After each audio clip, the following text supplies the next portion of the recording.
میں نوٹ کر رہا تھا کہ قرآن مجید میں، بلکہ اکثر میں جو میرے پاس لوگ آتے ہیں نا کاؤنسلنگ وغیرہ کے لیے، انہیں میں سمجھاتا ہوں کہ دیکھو قرآن میں کوئی بھی ایک سٹوری بھی ہوپ لیس نہیں ہے، دنیاوی نتائج کے حوالے سے بھی، ایک تو ہے نا اخروی نتائج کے حوالے سے تو ہوپ لیسنس ہو ہی نہیں سکتی مومن کو، دنیاوی نتائج کے حوالے سے ہوپ لیسنس نہیں ہے۔ آپ دیکھیں حضرت یعقوب علیہ السلام، ان کا غم اس لیول کا تھا کہ اتنا روئے کہ اندھے ہو گئے، لیکن ایٹ دی اینڈ بیٹا بھی واپس ملا، بادشاہ بن کے واپس ملا، اور بینائی بھی واپس آئی۔ حضرت ایوب کا میں تفسیر پڑھ رہا تھا اکثر بھی، سورہ انبیاء میں کافی انبیاء کو اللہ تعالیٰ نے ڈسکس کیا ہے، اسماعیل علیہ السلام، ذوالکفل، سلیمان، داؤد، سب کے بارے میں نا پھر اللہ کہتے ہیں کل من الصابرین، all of them were patient, اور اللہ تعالیٰ نے ان پہ رحمت کی۔ بہرحال تفسیر میں پڑھ رہا تھا کہ ایوب علیہ السلام کو اللہ نے بہت پین سے گزارا، یعنی وہ رو پڑے، اور انہوں نے کہا کہ ندا لگائی جب انہوں نے کہ انی مسنی الضر وانت ارحم الراحمین،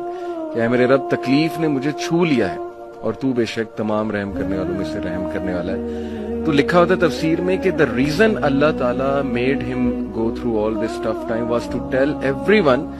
کہ میں اپنے پیاروں کو تکلیف سے گزارتا ہوں، یہ نہ سمجھنا کہ میں تم سے ہیٹ کرتا ہوں یا میں جو ہے وہ کوئی تمہیں پنش کر رہا ہوں، کیونکہ دیکھو اگر ایوب گزر سکتے ہیں اور انبیاء گزر سکتے ہیں تو مے بی اس میں کوئی بہت بڑی حکمت ہے، پین میں، غم میں، تو لیکن یہ کہ اینڈ میں ریلیف آیا۔ اللہ کہتے ہیں ہم نے اسے ریلیف دیا اپنے بندے کو، اس کے اولاد اسے واپس کی، وائف تو ساتھ تھی ہی لیکن یہ کہ اولاد بچھڑ گئی تھی۔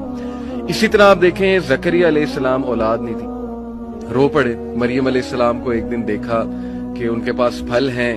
بے موسمی پھل ہیں، تو دل میں خواہش کی اور نماز میں اللہ سے دعا کی کہ اللہ اگر تو بے موسمی پھل دے سکتا ہے تو مجھے اولاد بھی دے سکتا ہے، تو اس پہ قادر ہے۔ اور پھر یہ الفاظ کہ اللہ میں تجھ سے دعا کر کے کبھی مایوس ہوا ہی نہیں۔ تو آپ دیکھیں کہ اس وقت بچے دیے اور پھر وہ خود ہی حیران ہو گئے، یعنی آپ انسان کی حالت دیکھیں،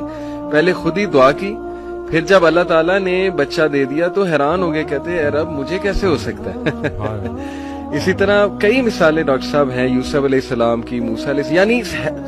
سیڈ اینڈنگ تو ہے ہی نہیں۔ میں ہمیشہ انہیں سمجھاتا ہوں کہ دیکھو اللہ سے امید انسان سے لگاؤ گے تو سیڈ اینڈنگ ہے، وہ پھر سیڈ ہوگا۔ اللہ سے امید لگاؤ گے تو کوئی نہ کوئی ریپلیسمنٹ آ جائے گی، کوئی نہ کوئی راحت آ جائے گی، کہیں سے کچھ آ جائے گا، اللہ سنبھال لے گا۔